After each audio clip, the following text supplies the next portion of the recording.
साथ में और नम्रता के साथ में आप इस कथा के रस तत्व को ग्रहण करोगे। जैसे एक बहुत बड़ी बात संत कहते हैं कि जंगल में आग लगी है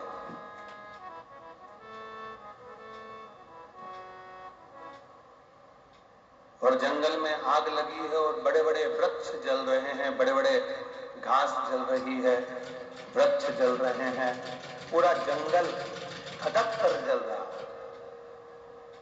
पर जंगल में आग लगने पर वृक्ष जल रहे हैं, घास जल रही है, पर पूरा जंगल जलने के बाद जब देखा गया तो उसमें जो छोटी छोटी दुर्वा थी, छोटी छोटी जो घास थी, छोटी छोटी दूब थी, वो दुर्वा नहीं जली, वो बच गई।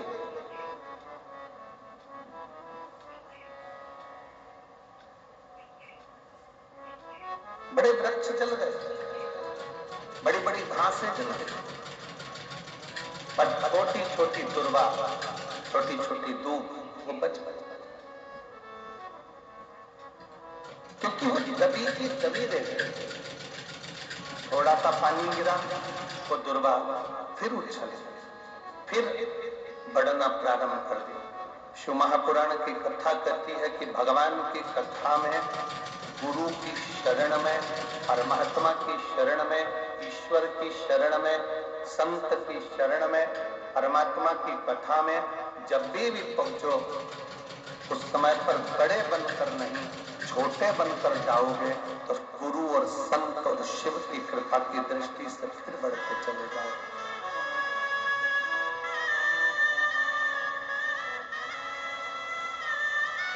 थोड़ा छोटा बनकर। एक बड़ा सुंदर प्रसंग पहले भी कथा में कहा है, आज फिर कहते हैं कि एक विशाल नदी है, बहुत बड़ी नदी, उसको अभिमान आ गया।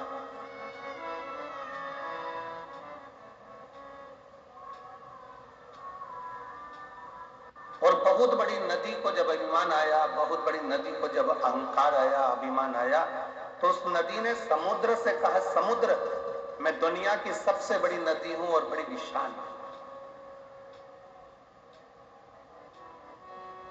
अगर तुझको मुझसे कुछ चाहिए तो बोल।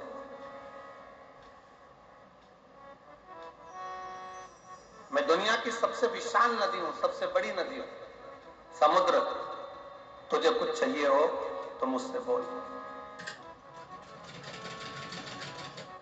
अगर तुझे कुछ चाहिए तो मुझसे बोल, मैं तुझे दे सकता। समुद्र ने हंसकर कहा, नदी, मेरे पास में तो माणिक है, मोती है, सोना है, चांदी है, हीरा है, पन्ना है, रतन है, माणिक, औषधि, सब मुझ में। देवता भी मेरा मंथन कर कर इसमें से माणिक, औषधि, रतन सब निकाल लेते हैं, मुझे कुछ भी नहीं चाहिए।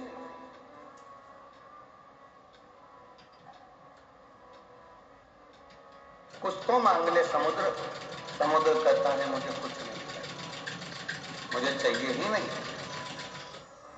नदी ने फिर बार बार कहा कि समुद्र कुछ तो मांग, समुद्र कुछ तो मांग, समुद्र कुछ तो मांग। समुद्र ने कहा, नदी अगर कुछ देना चाहती है तो मुझे हरी हरी दूबा, हरी दूब, दुर्वा जानते हो ना सब लोग, हरी घास, हरी दुर्वा मुझे ला कर दे। नदी ने कहा, क्या रे समुद्र, तू मांग भी रहा है तो मुझसे क्या मांग रहा है, केवल हरी दूबा, हरी घास, मैं अभी लेकर आती हूं। नदी ने घाट के किनारे पर लगी हुई घास को, दुर्वा को अपनी जल की लहर से तोड़ना चालू करा। जैसे ही जल घाट पर जाता है, जैसे ही जल घाट पर पहुंचता है, वैसे ही दूबा के ऊपर पानी गिरता है तो दूबा नीचे झुक जाता है। फिर पानी आया, फिर दुर्वा नीचे झुकी, पानी के वजन के कारण दुर्वा नीचे झुकती, फिर पानी आया, फिर नीचे झुक गई। वो घास, वो दुर्वा उखड़ नहीं पाई। आखिरी में नदी समुद्र के पास जाकर बोली, समुद्र, मैं तेरे लिए घास, हरी हरी दूबा लेकर नहीं आ सकी, समुद्र ने कहा नदी, मैं ये जानता था कि तू मेरे लिए दूबा नहीं ला सकती, तू मेरे लिए घास नहीं ला सकती, क्योंकि उस दूबा में, उस घास में एक सबसे बड़ी चीज है उसकी नम्रता। जैसे ही पानी आता है दूबा नीचे झुक जाती है, और जो जिंदगी में झुकना जानता है उसे कोई उखाड़ नहीं सकता।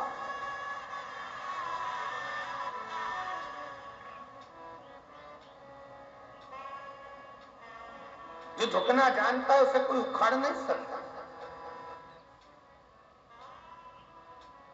जो अपने रब के आगे, अपने इष्ट के आगे, अपने ईश्वर के आगे, ओंकार के आगे, परमात्मा के आगे, शिव के आगे जो एक बार झुकना सीख गया, फिर दुनिया की किसी की सामर्थ्यता नहीं है कि वो उसे उखाड़ कर फेंक दे, क्योंकि उसकी नम्रता उसकी नम्रता, उसकी प्रबलता। आपने अगर जीवन में परमात्मा के आगे झुकना सीखा है, शिव महापुराण की कथा कहती है जगत में कहीं मत झुको पर उस सतगुरु के आगे,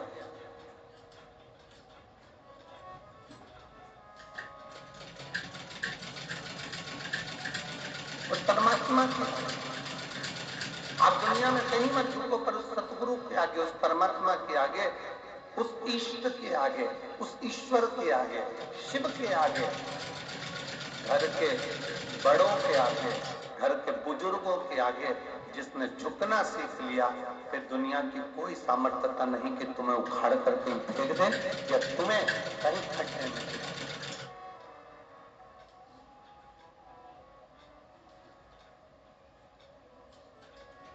और मैंने तेरे ही भरोसे बाबा, तेरे ही भरोसे हवा बिच उड़ती जावांगी, बाबा डोर जो छड़ेगा लटकी जावांगी, बोले मैं तेरी भजन शंभो, मैं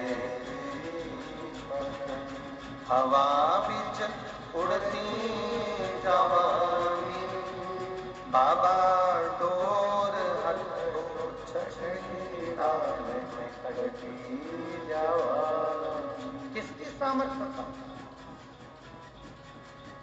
महापुराण की कथा में एक कथा आती है देवराज राम के ब्राह्मण,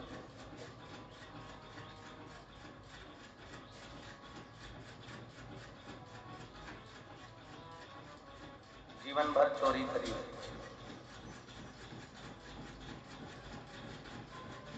घर में पत्नी थी,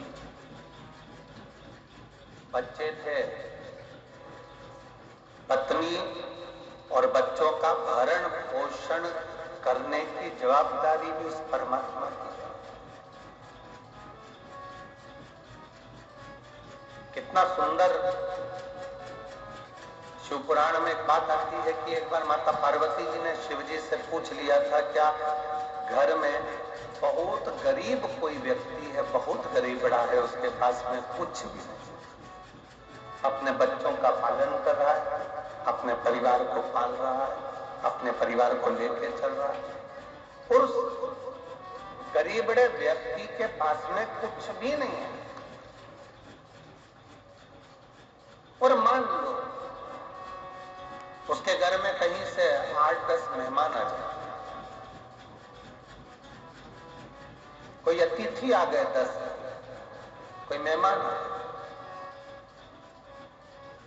तो प्रभु उसके पास खाने की व्यवस्था नहीं है, रहने की व्यवस्था नहीं है, उसके पास कुछ पाने की व्यवस्था नहीं है, तो उसकी व्यवस्था कौन करेगा? शंकर भगवान माता पार्वती जी से कहते हैं, पार्वती एक बात अपनी बुद्धि में बिठा कर रखना, किसी के घर में अगर कोई बच्चा जन्म लेता है तो उसके जन्म के पहले मां के स्तनों में दूध दे दिया जाता है, किसी के आने से पहले उसकी व्यवस्था कर दी जाती है।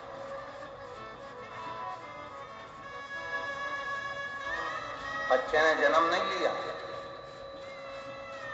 बच्चा जन्म नहीं लिया, पर मां के स्तनों में दूध दे दिया गया। ये बच्चा आएगा तो पिएगा क्या, पेट कैसे भराएगा, उधर की तृप्ति कैसे हो? ये दुनिया के लोगों को लगता है अगर मैं दुकान पर नहीं जाऊंगा ना तो दुकान नहीं चलेगी। मत जा, खोल कर देख, चले। तुम नहीं थे तब भी दुकान चलती थी, तुम चले जाओगे तब भी दुकान चलेगी। तुम नहीं थे तब भी परिवार चल रहा था, तुम चले जाओगे तो भी परिवार चलेगा। तो अहंकार की जिंदगी से दूर हटकर ये सोचो कि हमारी दुकान चलाने वाला भी वो रब है और हमारे घर को, परिवार को चलाने वाला भी वो शिव है, कोई दूसरा नहीं चला रहा।